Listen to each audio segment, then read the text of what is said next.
Yeah, well, I mean, and I also there's two ways to think about our fundraising journey. Ed was at MIT at the time, and so we spent a lot of time at the MIT Entrepreneurship Center, and we just kind of hang out there with other entrepreneurs.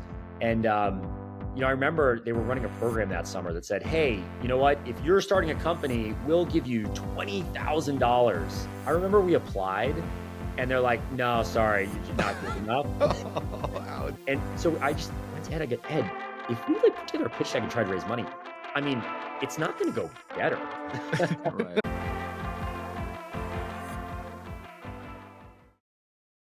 Alrighty, welcome to another episode of Founderlicious. Super excited to be here today with my co-host Max Feinhizich.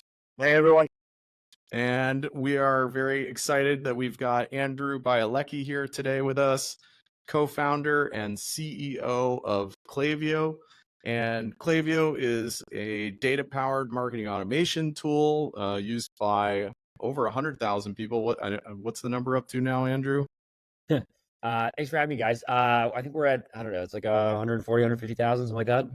Awesome. And you started in 2012, about a year after Max and I started our last company, IPO'd in 2023. You've got over 1,800 people working for you at this point, and I think about 210 million in revenue in your last quarter. So well done. Thank you again for joining us today. Yeah, thanks for having me. All right, so we wanted to kick things off by going in the Wayback Machine and talk about kind of go-to-market when you were first getting Klaviyo off the ground. So 2012 was a totally different world. At that time, Facebook ads were kind of still just early on. It was a totally different world. And in a lot of ways, things have changed. They've gotten harder these days. Can you talk to us a little bit about how you thought about go-to-market and what you did when you were starting Klaviyo? And if you were to start a company today, would you do things differently? Man, so many thoughts. All right, so when I start with this, of like, well, first the product, because it relates to go-to-market, I'll say like maybe two big categories. One is, I think, having building a product that's a must-have, not a nice-to-have, really matters. So we talk a little about that. And then two is, how do you figure out how to go get to customers? I have a couple thoughts on that. So, when we started Klaviyo, my background is kind of in math, physics, like these more abstract disciplines, and I kind of got into programming a little bit later in life, like kind of late in college. But anyways, I've always had this like obsession of like, well, gosh, if I do something once, that's fine. You do it twice, like, okay. If I have something used 10 times, like, oh man, how do we automate this away? Yep. And the whole thesis for Klaviyo was we wanted to figure out how can you automate humans? Like how can you make humans more scalable? We have this saying inside of Klaviyo of like, how do we let people be themselves at internet scale? I've always thought of the internet, of this like big series of like, if it's fiber optic cables allow us to communicate right now, right? Audio, video, text, images, all this kind of stuff. Like, well, what would it mean if you could just share yourself? Like maybe it's like that, it's the logic, it's the neurons that make you up. Like what if those can be encoded on a server and like connected to the internet? And wouldn't that be awesome? Because then, you could have multi-threaded conversations with people. You could show up to each person and kind of understand their context and treat them exactly as you want, as they want to be treated. And, obviously this is useful for businesses, especially consumer businesses that have, if you're Nike and you've got hundreds of millions of people buying shoes, like, and you want a white glove service for each of them, you need something like this. But we also loved it for things like, if you're a teacher, like, what would it take to teach more students, educate more people? Anyways, so that was kind of the genesis of Klaviyo. And actually, when we started, we knew we wanted to build this technology, but we had to pick what market to go after. And that was a big part of the go-to-market. And we actually, when we first started, so actually, being an engineer, I was like, all right, we started abstractly, like, well, let's just build the software, let's make it possible. So we actually, like, well, if we're going to scale humans, we ought to build this kind of database that's like the brain. It like stores everything you know. It's like you don't have to worry about forgetting things. So to keep track of everything you know about everybody you know. And then we were deciding, we're like, well, businesses have a budget for this, so we'll aim at businesses first. And Yep. then we were deciding what subsector to, we actually started with, other startups, like a lot of tech startups did, right? Hey, I mean, I think we were one of your earliest Yeah, customers at Thrive. absolutely. We absolutely. must Yeah, have been yeah, like yeah. first Right, 10 for sure. Yeah. customers or Yeah. something. Yeah. And it was, it's funny. Ed and I have gone back and we like cataloged, the first 10, users, customers, businesses of Klaviyo. And I mean, more than half were, other startups that we knew, and Sure. appreciate this early day support, helping us figure out the kinks. Um, but one of the things, it was interesting. One of the things we quickly figured out. So we built the software generically, and we wanted to go after, it's like, okay, well, what problems though really are core? And anybody that's built something knows it's like, well, you can build it, but that doesn't guarantee that the users will come, or that the users or customers they'll buy, or they'll use what you built. And sometimes that's like a failure of like the user experience, like the UX or the UI of the product. But sometimes it's just there's, somebody, they need a little bit of hand holding, which maybe doesn't make sense to build directly into the product. Or in the case of like, physical goods, like we work with a lot of retail e-commerce businesses. I mean, there is no like guide, right? So you have to, Sure. that has to be on the side.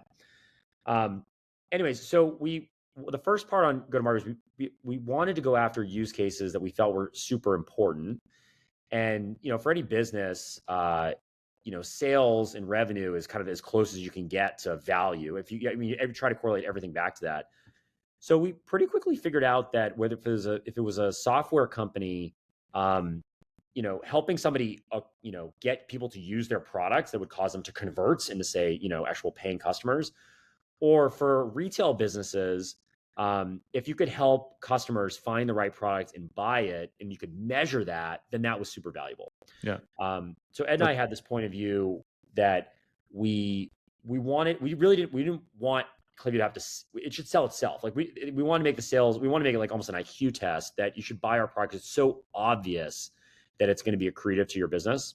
Yeah. So anyways, And by the way, like PLG was not even a thing yet back in 2012, 2013. So like some of these ideas are talked about a lot now today, way less obvious back then.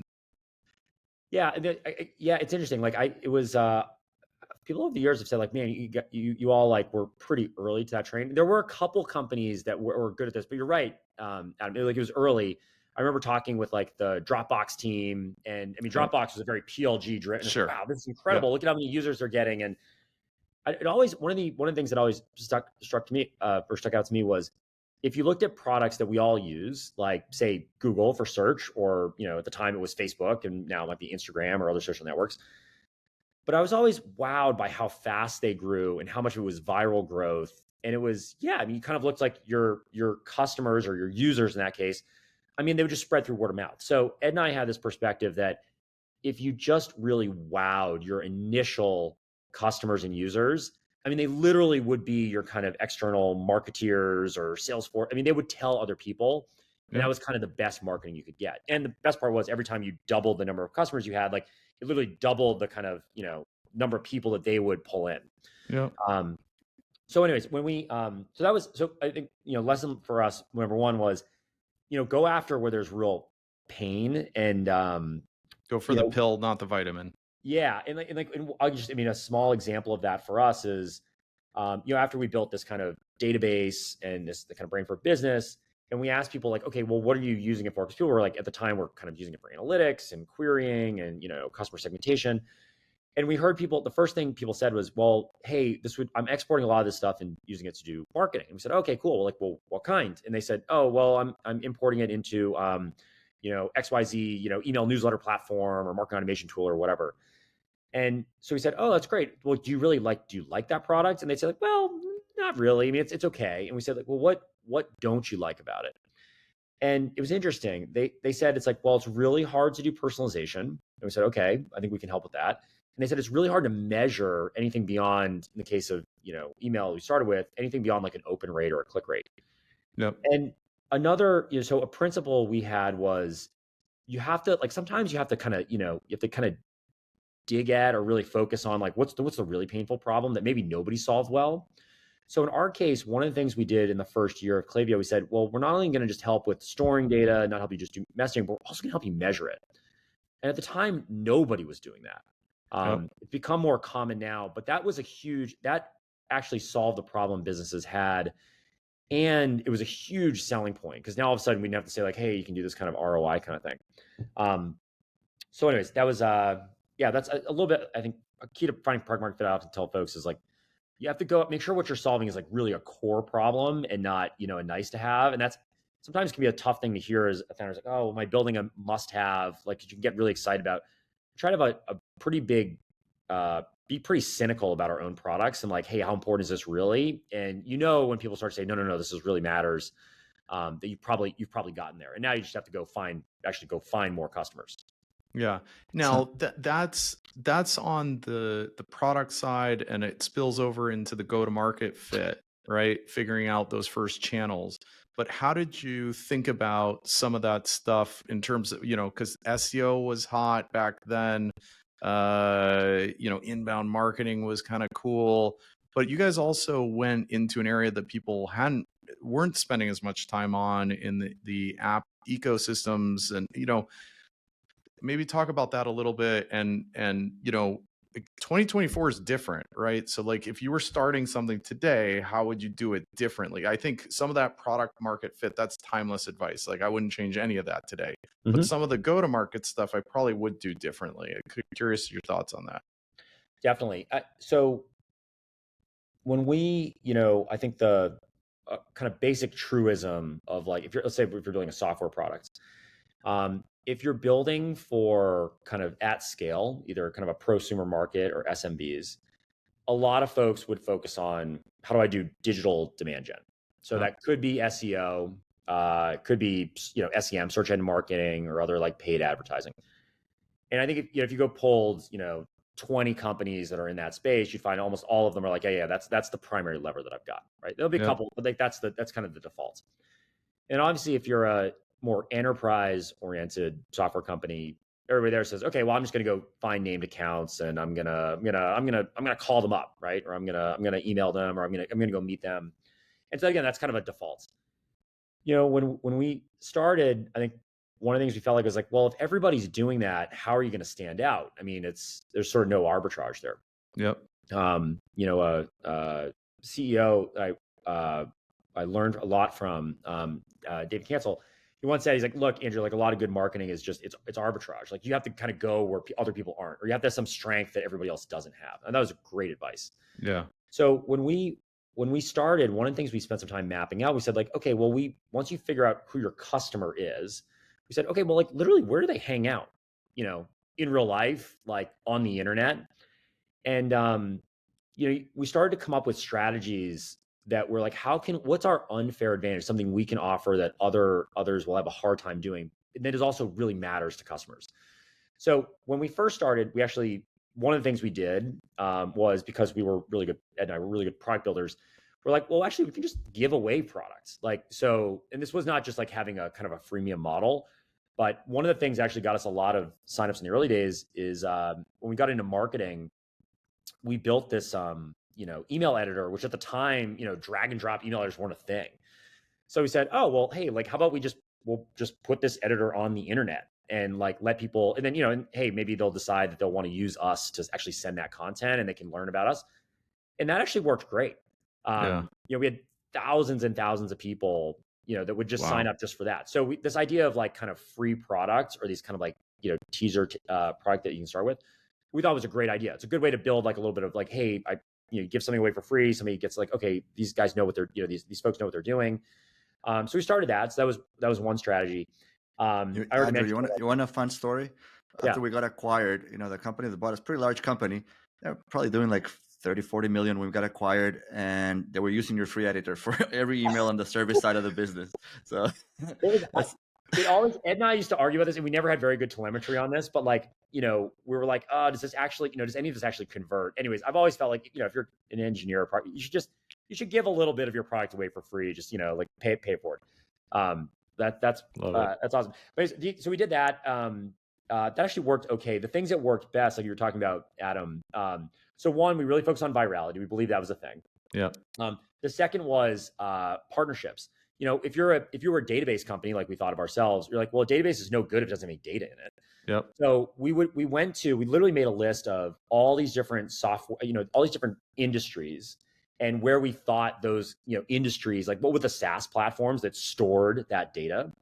And we just made a list. We had like 10 industries and we had 4 or 5 products in each. And because, software as a service was starting to get bigger.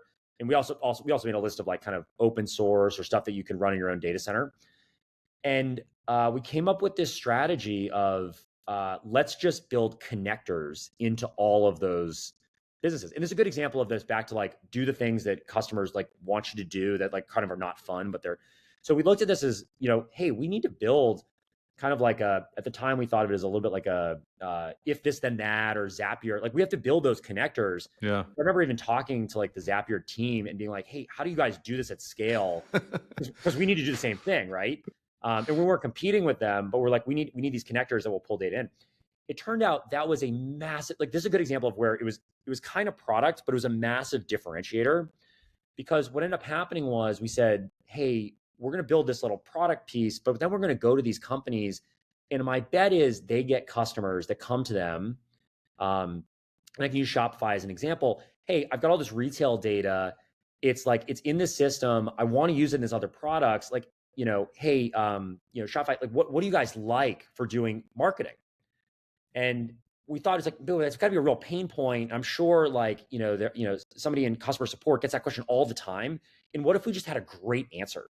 And so we had this little template where we're like, okay, we're going to go find 5 customers on each of these different, software platforms, different industries.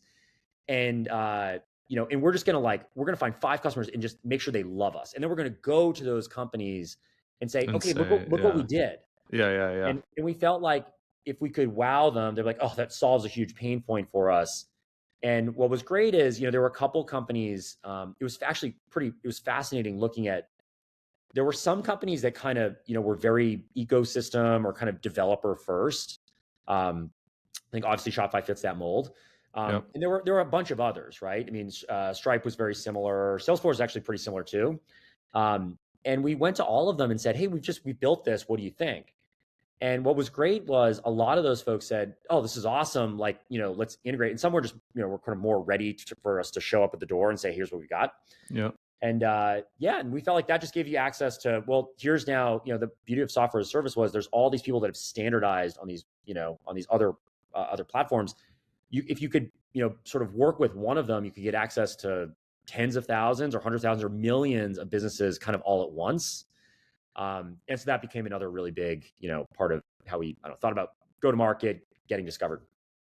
Love it. So Andrew, if we go back in time, I mean, I remember sitting down with you and Ed and talking about, fundraising, should we fundraise or not? And I'm thinking like, how much is this like cause and effect in terms of like, it's very unusual for a company like Klaviyo to get to where you guys have gotten to without taking early capital, which of course you didn't. You didn't raise a seed round. You didn't raise, the traditional VC rounds. But you're talking about this go-to-market, which also implies like some amount of efficiency, right? Like thousands of customers in one single place, this partner distribution, virality, all they're tied together. So what came first? Was it very deliberate? How were you thinking about this? Take us through some of that. Yeah, well, I mean, so NIO says there's 2 ways to think about our fundraising journey. The first part was, so as you guys know, we were, Ed was at MIT at the time. And so we spent a lot of time at the, MIT Entrepreneurship Center. And we just kind of hang out there with other entrepreneurs. And, I remember they were running a program that summer that said, hey, you know what? If you're starting a company, we'll give you $20,000. Yeah. If you guys, if it's you like the team. first variation of that program, I think. That's there's a variation today, but I think that was like the first of it.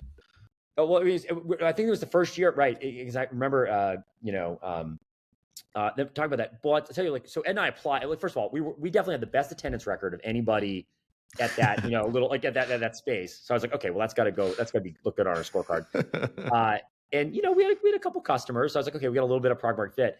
I remember we applied, and they're like, no, sorry, you're not good enough. Oh, ouch. And I were like, I remember going to Ed and I was like, Ed, and we applied to a couple of other of these. And, to be fair, Ed and I weren't the best at like telling the story. At that point, we were so busy building and, all this kind of stuff.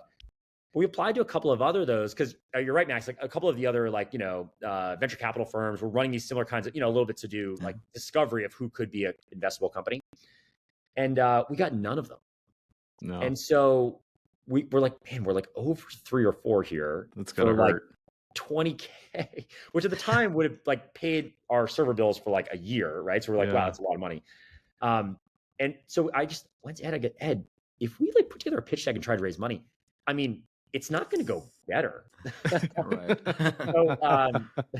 So anyway, we were lucky enough. We'd both saved up, from past jobs. So I have another a side thing of like, I think it's great to go work at, startups or really like, go work at a startup or work in a really entrepreneurial environment. You learn a lot and you can like, you can hopefully save up a little bit that you can use to self-fund. But Ed and I kind of came to the conclusion that we're like, let's just, we're like, let's just give this another 6 months. We could do that.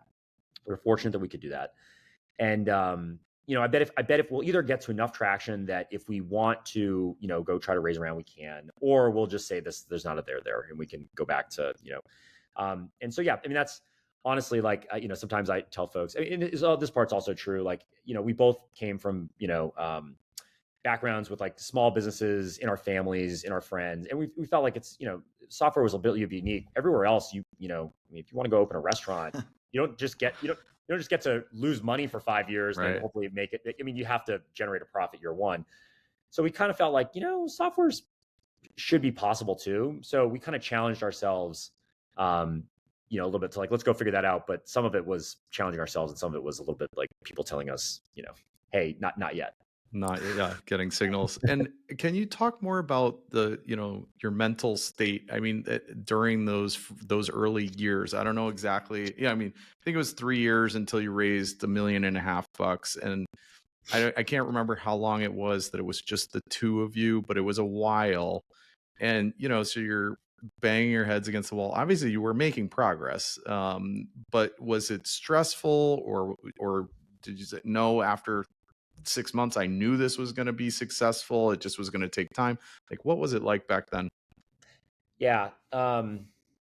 So just to give folks some milestones, so for some context, so we started working on Klaviyo January 1st of 2012.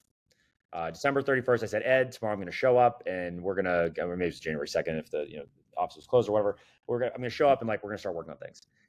And I think we had kind of figured out, we had ideas around Klaviyo from the start, but we played with a couple of ideas for probably about 3 or 4 months. And we started working on what became Klaviyo, the database, then became, kind of marketing on top, probably in like March or April. And then at the end of that first year, I think we had around 10 or 20 customers, and we're probably generating on the order of like maybe a few $1,000s a month. Yeah. I think we were one of them, paying you like $100 a month or something, like nothing. No, but it's not. But it's nothing, right? It's like what? But there's I think Jensen Wong said recently, is like one of the things that entrepreneurs have low expectations, and I think there's a lot of truth in that comment. Of Ed and I used to have these spreadsheets of okay, well, and by May we're gonna have $1,000 a month, and then in June we're gonna be at we're gonna have another 1,000, so we have 2,000, and by the end of the year it's like this is gonna be a real business. And of did course, it happen? Those projections were a lot a lot rosier than reality. So just for some context, we started very beginning of 2012. In 12 months in, say doing a few thousand, say $10,000, $20,000 a year, right, annualized. At the end of the next year, we made big progress. We got to about $250,000 a year. But it was still, didn't cost us a lot to run the software, but we still, weren't taking paycheck. I mean, it wasn't enough to, really like you couldn't, you could kind of be a job, but not all the way. And then it was a year after that, I think it was end of year 3. So we go around beginning of 2015 that we got to $1 million. And that, if you look at it, linear part of the exponential graph is painful. Yeah. It's so well. And now, I was joking with some folks that some new Klaviyo that just started. I was like, it took $1 million. Like, $1 million, like that doesn't take that takes us like days, right? Yeah, or hours on some like first 4 years. Do you know how now anyways the numbers they go so much faster now. It's just compounding. But if you look at that, I mean, guys, I think we'd all say it's interesting. If you looked at it and you said like, okay, maybe that first year, well, boy, that's a real grind, right? Just a few $1,000s. But to go from that to, what was kind of like a 20x, but still not a very big number. And then a 4, you'd be like, wow, that's really great. But it took 3 years.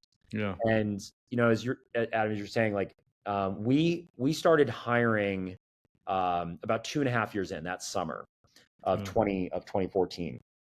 And yeah, I mean, the mental state there, it's interesting. Like, I think there's something to this low expectations and kind of, you don't know what you don't know, and kind of building for the joy of building and wanting to try to figure things out.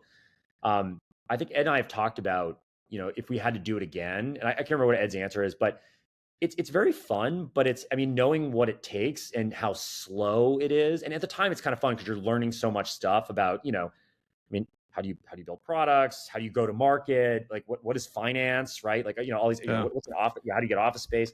You're learning so many things that are kind of fun along the way. But it does take time. And I think my main takeaway from that is, we never had any real, well, it's a one story. We never had any real existential moments. We did have this moment, it was actually towards the end of our second year where I mentioned we were like, hey, so we're about doing about $20,000 a year and or $20,000 a month. Yeah. And we had a customer that was our biggest customer, and they were paying us, I think it was like $4,000 or $5,000 a month, right? So $50,000 a year, and they represented about 20% of all of our revenue. Wow. And it was right before we were about to do our first ever holiday party. Why were we going to do a holiday party? For two of you. Because others, actually, we had this amazing person who was interning with us, Ted. And we're like, no, we got to do a dinner because there's 3 of us, and that's enough. And so, we were going to blow it out, right? We were going to go to a steakhouse, right? Wow, big bucks. So we're really shelled out. And I remember like a week or two before, our biggest customer churned. And it was like, God. Oh my gosh. Like, and you're like, we're, working, and everything's kind of, it's moving up. And oh my gosh, you lose, out of $20,000, you lose, 3 or 4. And you're like, and you take it personally, right? And no, they were right. They were at the time that, they were right. They were like, we told them we were going to, they were one of our, they were a bigger brand that we'd ever worked with. And they're just like, look, you guys just aren't, you're not quite there yet. And they since came back and all this kind of stuff. But like but at the time I remember telling Ed, I was like, oh man, should we cancel the holiday party? And Ed, obviously being the cooler heads prevail, said like, no, we can't. Like, Ted's counting on us. And also, he's like, look, man, we've made it a long way, right? And so I think there's this thing you guys know well is you need that other person that's, there's always going to be ups and downs, and you have to kind of set these milestones for yourself. Yeah. But, there's going to be highs and lows. I think on a personal level, and I think having, having a partner in crime or a couple of co-founders that can kind of like play off each other to kind of normalize things out, helps a ton, right? Because it's not all just, it's not all straightforward. Yeah. So diving into that, I think you just hit the nail on the head, right? Like the co-founder relationship dynamic is key, but sometimes it's impossible to find that match, right? Many people struggle. Like, how do you find a co-founder? I think, you and Ed had worked together. Obviously, that showed you a little bit of like what it would be like. Any tips for, early stage founders trying to think of, I need that technical co-founder. I'm looking for the business head. How do you think of that?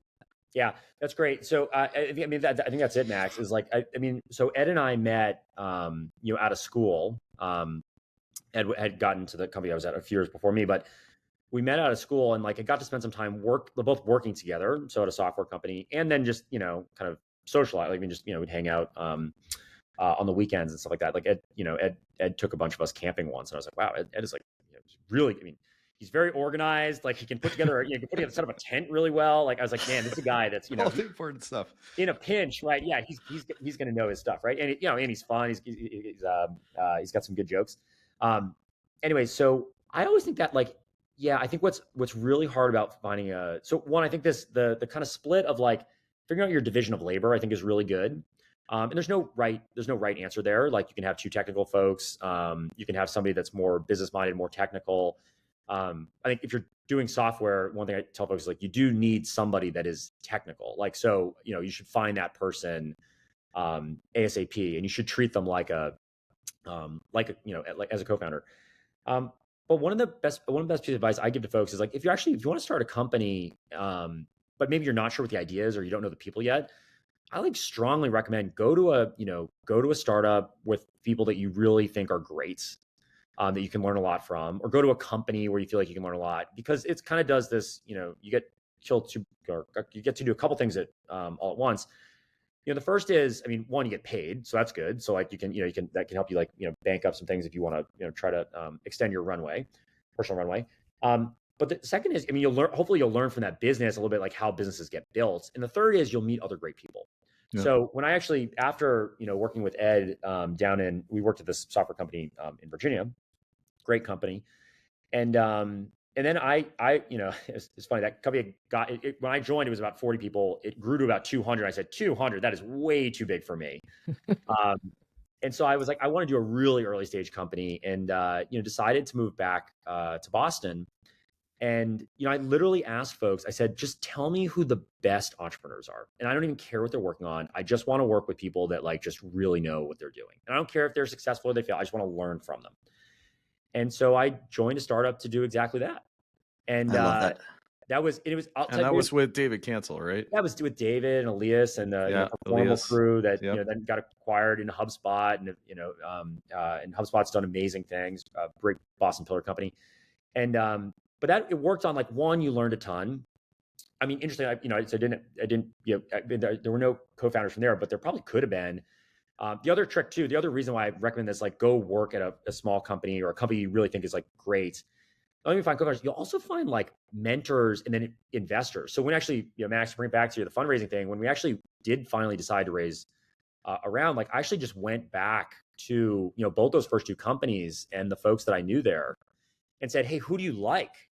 And that also is a great filter, because they kind of knew folks. They're like, well, here's who we've worked with and here's who we really liked from that. And I think that made the fundraising process, and also, I mean, they a little bit can vouch for you and kind of your work ethic, your character. Anyway, but when it comes to founders, I think the most important thing is, like, just get a chance to do it together. The other piece of advice too is I definitely would go find some co-founders. The other thing too, like, is I think there's, in the early days, you can be a little, I think there's, for some people, they're going to have to kind of feel out what the roles are. I think sometimes you'll try to pre-solve for, like, okay, well, I'm going to do this and you're going to do that, as if on day one, exactly what the roles are going to be. I think those tend to change a lot. Like, it's sometimes hard to feel out people's skill sets. Sometimes people's interests change. So I often find it's a good idea, if you're starting a company, to be a little fluid about, and really, like, almost be deliberate about, like, hey, 2 months in, 3 months in, like, let's check in on, hey, what we're doing and should we rejigger things? Because you guys know, there's so much changes in those, like, early months and years, like the product, the customer, like what we need to accomplish. And so roles can change, and sometimes people decide, like, hey, this is not what I want. And, like, I think making that more of a fluid conversation, rather than, like, we kind of wrote our names and roles in stone at the start, is a better strategy. So you brought up the fundraising, so I want to go back to that for a second. So you guys are very well known for just burning an unbelievably small amount of money, right, prior to going public. So when you did raise that first $1.5 million, and then it was $7 million, I know you guys did it on your own terms, which was great, right? You were profitable, so you didn't have to have it. But then you did raise it, and then you did have it. Did that change your mindset? Did you change nothing? Did you just say, we just want this in the bank? Like, how did that impact the company? Yeah, it's a really good question. So the short answer is no, it didn't impact, the company, largely because both times we raised it, it was basically just meant to be working capital. To give a little story, before we raised, the reason so why'd you raise any money at all? So two quick stories about that. The first is, we decided to raise because Ed and I used to, at the end of every week, we'd go look at our, like, bank account. So you literally log in, the same way you log in your personal bank. And, we'd watch, and it had this little sawtooth graph where over the course of the month, like, we get all these little payments from our customers, and then we'd run payroll. at the end of the month and pay our server bill, and it would drop down to like close to zero. Yeah, And scary. we're like, oh, it's like that's pretty close to zero. Like maybe not so close. And we used to literally make offers to folks to come join Klaviyo. We're like, okay, so we really want to work together, but here's the thing: we need you to wait like a month or maybe 2 months, depending on how things go, for like our cash flow to increase enough that we can pay you. And it's a little bit of a weird way to have a recruiting conversation. Yes. But So that predictability is amazing too, right? Like well, you had visibility. I think Max, a little bit, you don't know what you don't know. I'm not sure we knew that it was that predictable. We were just like, maybe the trend will continue.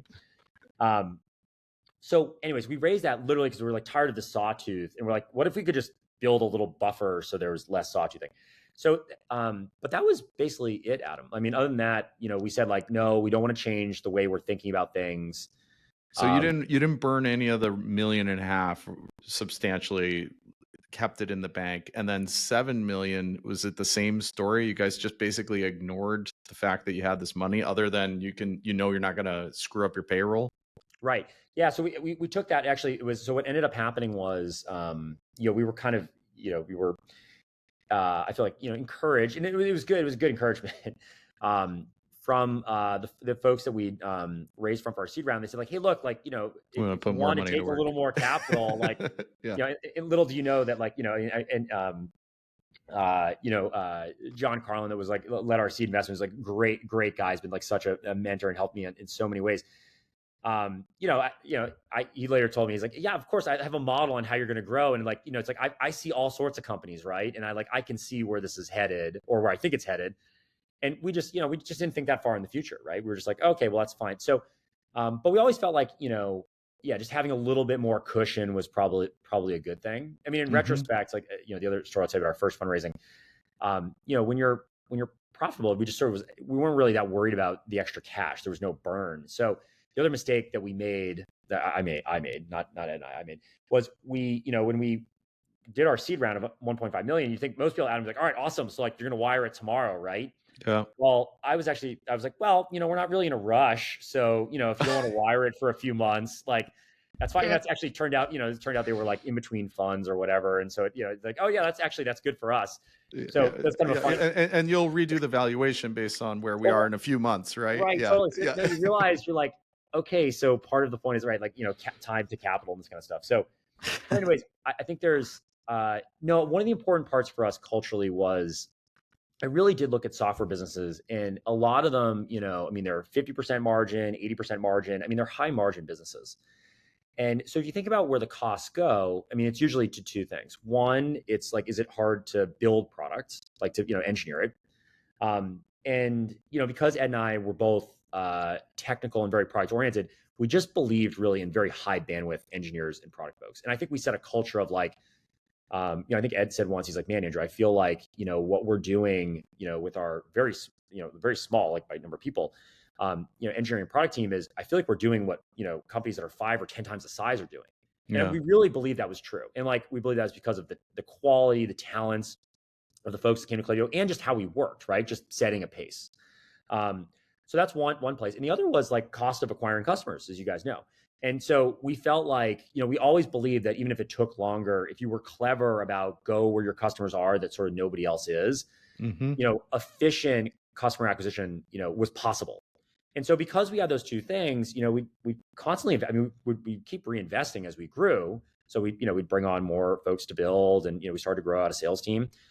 But we just believed in really good unit economics. And I think that's something that, if you're a founder or an entrepreneur, and you're not, you don't come from a finance background, I don't think a lot of this stuff is hard to necessarily understand, but it's good to get disciplined on it early, because I think a lot of startups, when they don't know what their cost structure is going to be, and they just sort of, not maybe intentionally, but they default to things that aren't necessarily great.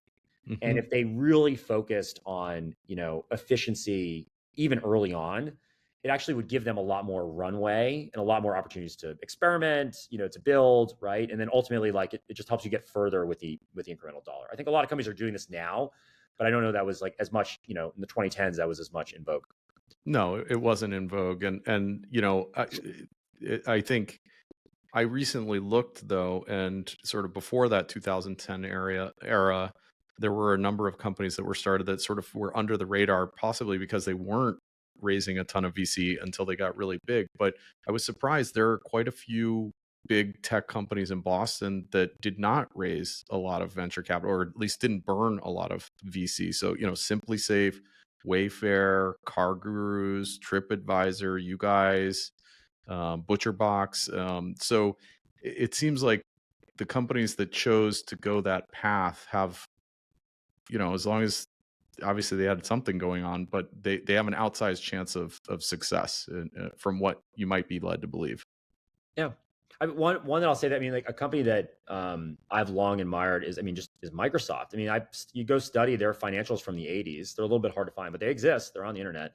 Yeah. When they went public, and you realize, they were growing really quickly, but they're also generating a lot of cash. And so it's like, okay, this is clearly possible. The other thing that we did culturally was we just decided early on, there's two things we're just not going to celebrate. One, we're never going to celebrate like how many people work at Klaviyo. Like, it's not better to be 50 people or 100 people or 1,000 people. It's like, that's sort of a vanity metric. And two is we're never going to celebrate the amount of money that we've raised. Yeah. So, we'd have a little, a little happy hour or something in the office, but we're mostly just focused on like, how many customers do we have and how successful are they being, usage metrics, and then how does that correlate to, revenue to us? And we said, like, those are really the metrics that matter. And these other ones, yeah, it's okay. There's a little more press, but we're just going to kind of push them to the side. And I love that, by the way, because those are, if you go talk to an entrepreneur, typically those are the first two things that they want to tell you about. I raised this much capital. How's it going? Oh, I raised $10 million. How's it going? Oh, we're up to 50 people, right? Those will be some of the first metrics entrepreneurs will share with you when they're trying to say, oh, look how far along we are. And yeah, not always a good thing. The wrong things. So Andrew, something I've been thinking about is, you're talking about, you raise the money, and obviously the investors had like some insight, but also when you have capital, typically you think that, even if you're profitable, you can invest more to go faster. And that's in the context of very well-funded competitors. It's not like you were building this and you were the only one in the industry, right? As they see, Klaviyo is starting to take off. There's 10 other copycats. And how do you think about competition and well-funded competitors, particularly given your funding and your kind of frugal approach to building the business? I think our experience, I think we're just, I know there are very competitive markets. And what was interesting for us is, as we kind of launched marketing on top of our database as our kind of first product, it's interesting. We got a lot of feedback from folks externally that's like, well, isn't that kind of a solved problem? Isn't it really crowded? And we felt like, yeah, there's a lot of products, but they're just not very good. And we felt like we could build a durable competitive advantage. What's interesting was I don't think it got, there were stints where it felt more competitive or less competitive. But I think in our particular category, there just weren't a lot of other folks that we looked at and said like, oh boy, that looks like really, really dangerous, right? From a product standpoint. So I think that's maybe a little bit unique. There probably are other circumstances where, I think tends to exist a little bit less in B2B, but in consumer where like there's a lot of first mover advantage. If I've been being honest, I think there's something there, and there certainly are things now, if I could go back in time, there's functionality in our product I would have pulled forward. I would have done sooner. So we weren't perfect, right? I think we could have gone faster on some dimensions. Yeah. So the other thing, just on competitive, the other thought is, because we've talked a lot about this with our product team recently. It's interesting. For a long time, I always liked the Amazon, the Jeff Bezos, quote that it's like, look, you should focus on the customer, not competitors. And I really took that to heart. And then actually, if you go study Amazon, it turns out like, well, actually, we know a lot about our competitors too. Like, but it's sort of just, but don't fixate on what they're doing. Like, make sure you're working from first principles. So we used to spend, I said, a lot of time. We probably spent, for every 4 or 5 hours we spent with customers and partners. Cause I always felt like, the unfair advantage we have over competitors, we knew what customers really wanted. And therefore you could just kind of aim there. But we still spent like, for every 4 or 5 hours spent with customers, we probably still spent an hour just understanding what other people were doing, because, other people are building, and sometimes there's some really good ideas out there. Sometimes they're in your space, sometimes they're adjacent to it, and you just want to know what's out there, right? Big fan of like the, T.S. Eliot quote, like, good poets like will create, but great poets will, they'll steal or they'll transform other ideas, make them even better, right? To kind of paraphrase that.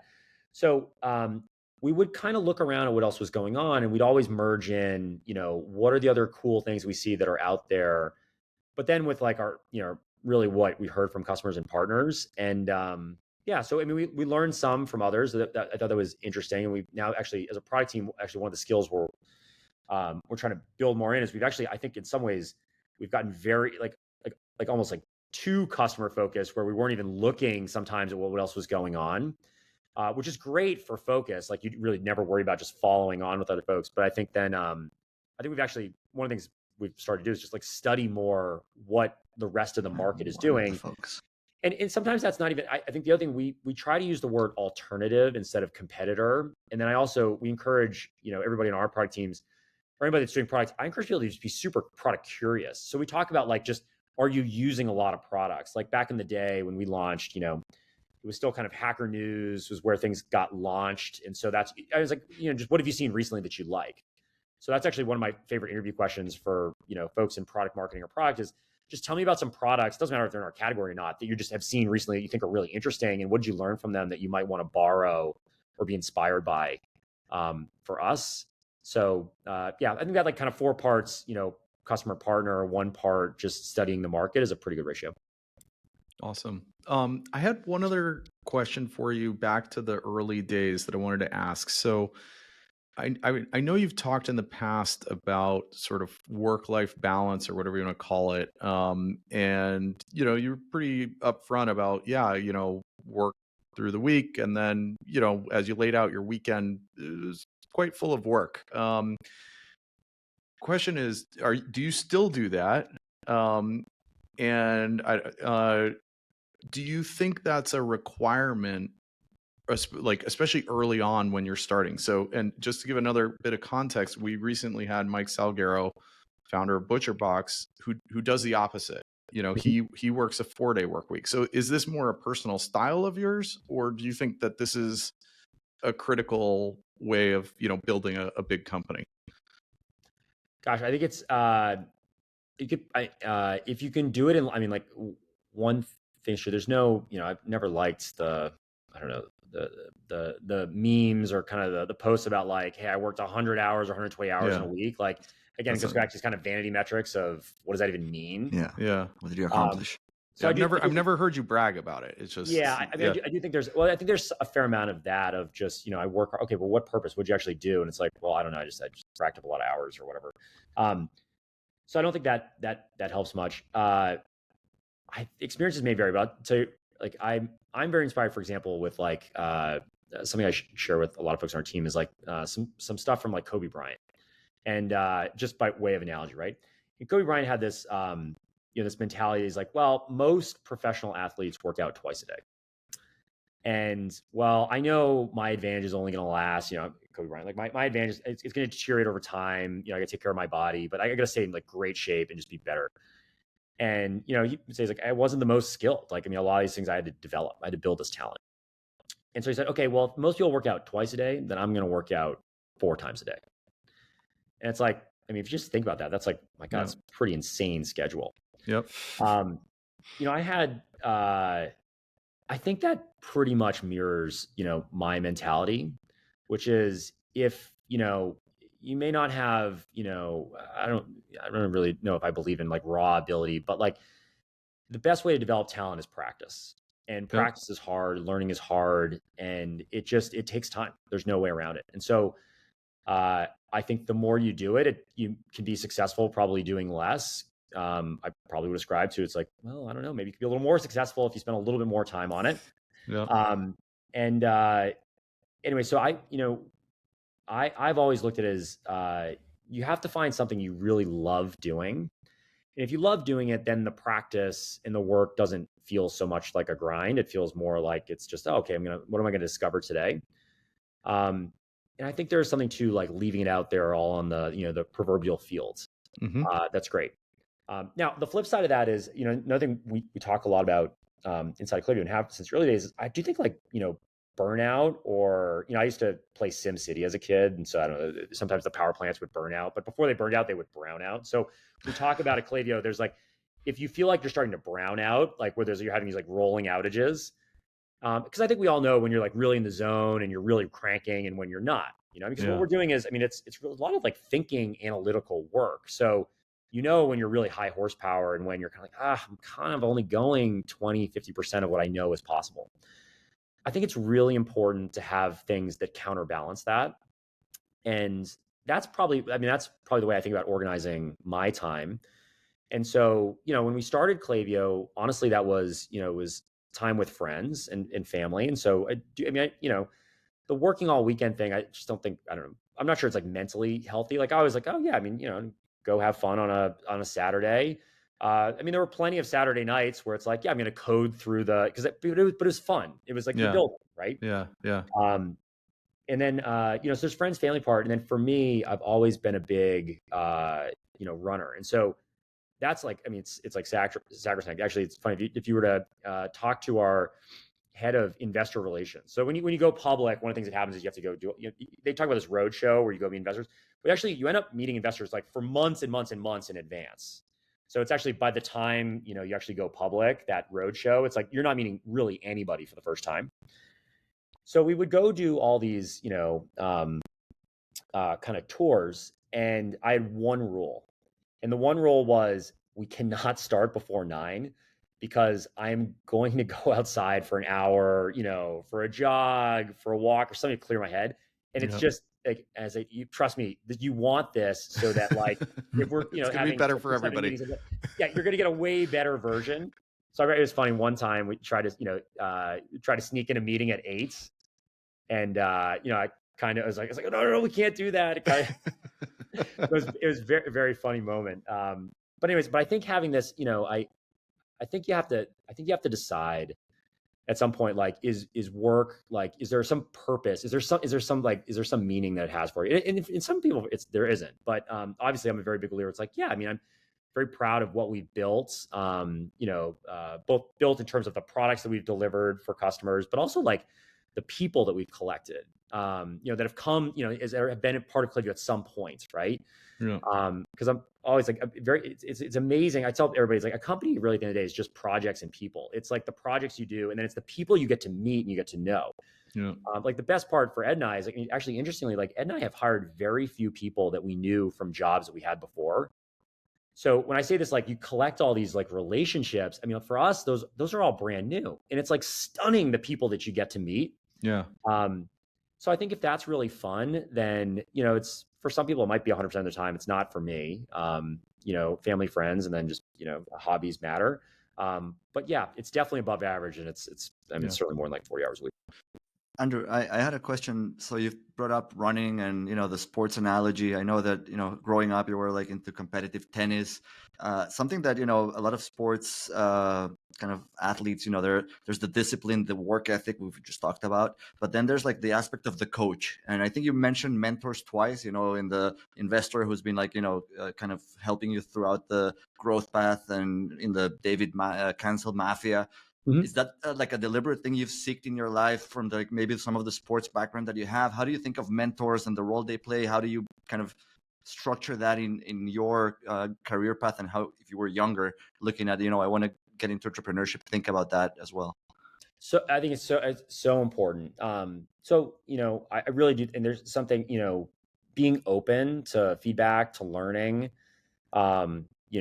working hard. These are things that we all get to control. And so those are things, and they're actually like, I think you can always set yourself apart by just, doing, at least let's start with those two things, right? A thing I've learned as we were building Klaviyo, and even frankly before that, is, there's a lot of great people that are attracted to people that are ambitious. They want to learn, they're open to feedback, and they'll work hard. They'll try. They'll, like, if you give them something, they'll come back the next day and say, okay, try what you said, and here's what I've learned about it, right? It's addicting because, people want to help each other. So, for me, it probably started, obviously like playing sports growing up, but then it's interesting, in college, I took a couple classes where the professors, it's interesting, like you do all these kind of just when you get it to like kind of like, college level math, physics, these like a little more abstract disciplines. I mean, there's a lot of folks that are, they're out of their depth, myself included. I mean, I've never done this before. And one of the great things that I got to experience is some of the best professors I had, they'd actually encourage collaboration. So you can imagine, rather than saying it's like, hey, Max, Adam, Andrew, you're all competing against each other. They'd say, no, actually, I'm gonna set this up such that if Max figures it out first, I want him to share what he's learned with Adam and Andrew. So it becomes more collaborative. And I always thought that was like a fascinating model of how do we sort of like not restrict the flow of information and knowledge, but actually like encourage people to share it out. So, anyways, so all along my career, I'm like, okay, well, how do I get more of that? And, the first company I worked at, my first boss was this wonderful woman, Renee, who was big into UX, got me into UX. The CTO was a wonderful guy that like, sort of encouraged me to take on, projects that maybe weren't, like the things I was supposed to be working on. And so all along the way, I think that got me this habit of, go find those folks that are a couple steps ahead. And then just like, basically, I don't guess, treat them like a sponge, like get everything you can out of them. And that's great. And like, one of the things I tell folks about feedback is like, look, I mean, at the end of the day, it's your life. You have to kind of decide what you want to take and what you don't want to take, but you might as well go at least hear it. So getting that advice, and then, so I think getting it from people, I read a ton. So we recommend a lot of books because I think a great biography is often like you get to kind of know somebody from the outside and like, their kind of principles. Yeah. And then now with Klaviyo, I feel very strongly that like, I know both Ed and I do, that we should pay it forward. I've learned so much from folks, and I mean, I can't claim that we have like the right recipe for everything, but I tell everybody, I'm like, look, if you come to Klaviyo, like hopefully like we're, 80% right and 20% wrong. And of course there are gonna be people that someone say, oh man, I think the way we did that was just totally backwards. And they're probably right in some cases, right? But hopefully you get 80% of the good. And, we actually architect a lot of our culture, writing things down, being transparent, where we treat folks that join Klaviyo as like, look, I assume there's a lot of future founders here.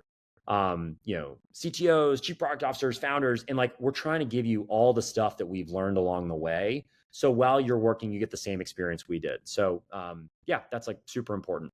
I love it. Awesome. Yeah. Before we run out of time, I definitely want to take the opportunity to kind of come back up to present day and talk a little bit about AI. Max and I know you are as well, are very long on AI. We think I'm sure we all believe it's going to have a major, major impact on our lives, and it already has. That said, I wanted to sort of push on it a little bit and play devil's advocate when it comes to marketing. So when I started first playing with ChatGPT, I thought this was amazing. All the writers are out of a job tomorrow, and that's not really what's happened. As I've used it more and more for a lot of marketing things. It's actually not what I want. And as I think about it, a lot of these LLMs are basically trying to predict what the most likely next word is, which is sort of like, you could almost think of like an average, maybe. Not that I'm a computer scientist, right? And if you think about marketing, that's kind of the opposite of what you want. I mean, you were talking about it earlier, right? Arbitrage. You want to go where people aren't. And so, from a creative standpoint, you want to be standing out. You don't want to be average, right? And from a strategy standpoint of, should we go into this area? Well, I want what you want. I want the arbitrage. I want to go where the people aren't. So how are you thinking about AI and how Klaviyo can best leverage it? Yeah, so it's interesting. When I started, my career, first job out of school, you were doing what at the time we called data mining, which was the not very non-sexy, well, poorly branded, machine learning. Anyway, it's like machine learning and artificial intelligence, and they're not entirely synonymous, but people often call them the same thing. So the branding changes, over the years. I've always our belief, we talk about Klaviyo is like, hey, how do we allow each of us to be ourselves at internet scale? So to 7-8 billion people, we can be present as if they had our undivided attention. Obviously, the whole point of that is automation. And one of the things that's fascinating me the most, I think of like, if you think about computer science or programming as kind of a tool, the problem that I'm really interested in is how do we take more of the processes that we as humans have to do and like discover the algorithms that are there? Like, how do we make decisions? And some of those can be really complex. Like, I got put on the spot a couple months ago. We had a dead spot in one of our all hands. It's like, well, tell a joke, and it's like, oh my god, how am I gonna? I don't know what the algorithm is for that, but like mine is not very good. So there's obviously these algorithms, and some of them are simpler. And I think we often start when we think of software and like aim for the easy ones first, but they get more complex. So a principle, a belief that I have, that we have, is that fundamentally, like understanding the algorithms that humans use, I mean, they are discoverable, and they range from very simple to increasingly complex, and they kind of are composed of each other. And look, in my lifetime, I hope that we discover like some really big complex structures, because I think that will allow us as humanity to do a lot more. But you have to believe that those are there and you can find them. So we take that as kind of a principle. And then the second is that, like, obviously that we should iterate towards that, right? So start with the easier things. With language models, it's interesting, like having done random forests and regressions, and you realize, like, in the world of statistics and data driven machine learning, I mean, there's just a lot of tools in the toolbox. And I think large language models are really interesting, like probably a very important part of this, but they're also not the be all and end all. Sure. And I think we're still like kind of exploring and learning this particular tool. It's also really interesting if you go study kind of the history of these things, like this idea of like neural nets and larger models. Like, the concept is not new. People have been talking about it for decades. It's just you sort of figure out some of the techniques, and then boom, like you just hit this kind of like step change. And then obviously, like, people invest a lot of capital into it to try to accelerate it. So anyways, I think to tie it back to marketing, I think if you go back to our principles, I think understanding in marketing is so interesting, because ultimately marketing what is it? It's customer empathy, it's storytelling. I mean, you can break it down into things like, well, I have to decide for this person, what's the right message and what's the right time. You can sort of break it down into more of a deterministic problem, like a math problem that a computer program can understand. But fundamentally, I mean, it's about like, can we understand the algorithms by which humans think and make decisions? And a core belief that I have is that we're starting to peel back, with our customers, so to take with marketers, what are the algorithms that they use that we can discover and we can start to encode into software? And then what parts of those algorithms are maybe we would like to help with those too, but they're harder to understand. Yep. And so I think I just give you a very simple example. I think figuring out, if say you run a business and you have 10,000 users or customers, figuring out, what pockets or clusters of users or customers you have based on a couple of dimensions, usage, in our case, a lot of our customers, product affinities. I mean, that's the kind of thing that, of course, a marketer could do that, but why? I mean, like, there are algorithms to do that. We can solve that problem for you, right? Yep. And we have. There's other things like say writing a funny, headline that is like, that's hard and it's subjective. And in some sense, you're right. Like, you want people to be different. Like, if it's all the same, that's sort of not interesting. Yeah, it doesn't work. And having a style matters, Yeah. One of the things we actually talk a lot about, just culturally inside of Klaviyo, is even as we get bigger, it's like, look, none of us are perfect. Having a quirky sense of humor is actually better than having like a, I don't know, a mainstream, everybody, tells the same joke kind of thing. So what we're trying to do with marketing is, how can we as we continue to discover more and more of those algorithms, which I think we're going to do, how can we help with the ones that we think that we can discover and start to encode into software? How can we do that? And then, the ones where we need, human input, right? Like, just like make that easy. And I think what's happening is, over time, we'll discover more of those algorithms. And then the other really fun thing that's happening, which, I mean, it's just very futuristic, is we're finding, when you go talk to marketers, some of their algorithms, like, for instance, one that we're just fascinated right now is, how do people decide how to spend the incremental hour inside of our products, inside of Klaviyo? We're finding people have wild algorithms for that, right? And we're finding that if we encode those, we actually can improve upon them a lot. So there's this way of almost like, if you think about humans as learning, I mean, we're guess and check machines. We can actually do that a lot faster. So for example, we've taken a couple of the core ways that marketers, think about like, okay, well, what should I do next to improve my marketing, right? My strategy. And say I'm going to optimize for customer engagement or revenue or something, right? We've actually found that if you just program like their kind of basic algorithms, what they tell us, we can actually improve upon that a lot by just studying how across, 100,000, 150,000 different businesses, how they're spending their time. And now all of a sudden you're getting all these insights that, if you were a person, of course you could do, it just takes a lot longer, right? It would take you, if you can run experiments in a week, right? We can run it in a few seconds. And all of a sudden, like we can come up with a better algorithm than the one you had. And again, it's not really replacing the person. It's augmenting them, at least for this part of their work. Yeah. No, that makes sense. And I mean, you guys were kind of early into the personalization game, right? And to the extent that you can use AI to actually do what you're saying, to figure out what is the algorithm in the individual's head rather than just, what we have today with some of the LLMs, which I don't think quite get us there.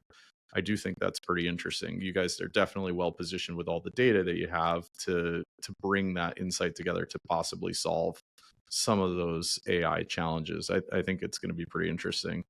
I think the other thing, Adam, I'll add one other thing is I think there's this thing of, do you go generalize like a lot of the LLMs are doing, right? General purpose versus do you go more domain specific or task specific, right? Like sort of this for this particular algorithm. I do think there's, I think we're pretty big believers that there will be specialized, there's not sort of a one size fits all. Yeah. That you really do want more specialized machine learning geared towards different types of problems. Yep. And that sort of sounds less fun because you're like, oh gosh, like if there's not sort of a grand unified theory of everything. Well, but it sounds more realistic to me. Yeah. So I think that's actually one of the most interesting things I think we'll play out the next few years is I think it's unclear, right? Is can there be sort of one model that can really do it all with a little bit of input? Or does it turn out it fractures into, for every task, there's this is just a tool we can use. So I think it's, I think as you think of it in terms of like AGI and trying to emulate the human brain, right? Even the human brain who's like, supposed to be like this AGI basically specializes, and each one of us has different specialties, right? So if you mimic that and play it out, it seems to kind of follow what you're saying. Yeah. Well, obviously, I think a lot of folks know what the Turing test is, where it's sort of like, hey, but one of the things we talk about is you don't need a generalized Turing test, like, or a machine that passes that. If you have a more localized version, say just, I don't know, here's a machine that's really good at math, or really good at writing, like that's fine. And so in some sense, you can kind of, the goal is really like for a particular problem space. And obviously, the more generalizable, the better. But if you can solve for a problem space, something where it's like, oh yeah, the machine is better than the human. I mean, the analogy we use internally all the time is directions, right? I mean, machines have won that game. Like nobody, if you're going from point A to point B, is like, you know what, I'm going to just pop open my road atlas and figure out how to get there. We all are very comfortable saying like, okay, well, whatever your favorite maps application is, that's the answer. And I think there's a lot more types of software where that's the future, right? Is hey, I want to go from point A to point B, and the software is going to chart out a course, which of course you can, audit, but you're going to start to feel like, okay, I can rely on this more to just, do the job for me. Fascinating. I mean, well, I could spend another hour. Maybe we'll grab a beer and do that sometime, talking about AI, but I know we got to wrap now. Thank you so much for taking the time. This was fantastic. And, we're huge fans of what you guys have built over the last 12 years. Really excited to see what the next 12 years look like. Thanks for being here today. Awesome. Thanks, See you guys. Andrew. This was awesome. Thank you so much.